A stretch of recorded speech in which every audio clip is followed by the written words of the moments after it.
মোবাইলের সবথেকে গুরুত্বপূর্ণ একটা সেটিংস যেটা অন করে রাখলে আজীবন গেলেও আপনাদের মোবাইল ফোনটা কখনো হ্যাং হবে না, স্লো কাজ করবে না। যখনই আপনি যে কোনো অ্যাপ্লিকেশন ওপেন করেন না কেন, সুপার ফাস্ট কিন্তু ওপেন হবে। অধিকাংশ লোকে এই সেটিংসটা কিন্তু আমরা জানি না। কিভাবে চালু করবেন, স্ক্রিনটাকে ফলো করুন, শিখতে পারবেন।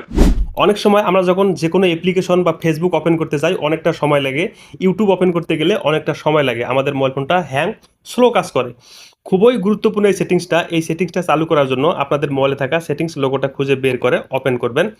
ওপেন করার পর এখান থেকে খুঁজে বের করবেন আপনারা এডিশনাল সেটিংস। এই যে দেখুন, আমার এই মোবাইল ফোনটা কিন্তু ওপো একটা মোবাইল।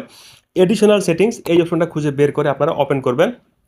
তারপর এখান থেকে দেখতে পারবেন এই যে ডেভেলপার অপশন কিন্তু দেওয়া থাকবে, অথবা আপনি আপনার মোবাইল ফোন থেকে ডেভেলপার অপশনটা খুঁজে বের করে ওপেন করবেন। ওপেন করার পর এখান থেকে আপনার একটু নিচে আসবেন। একটু নিচে আসার পর এখান থেকে আপনারা একটা সেটিংস খুঁজে বের করবেন, ডোন্ট কিপ অ্যাক্টিভিটিস। এটা শুধু আপনারা অন করে দিবেন। তাহলে কি হবে, যখন আপনার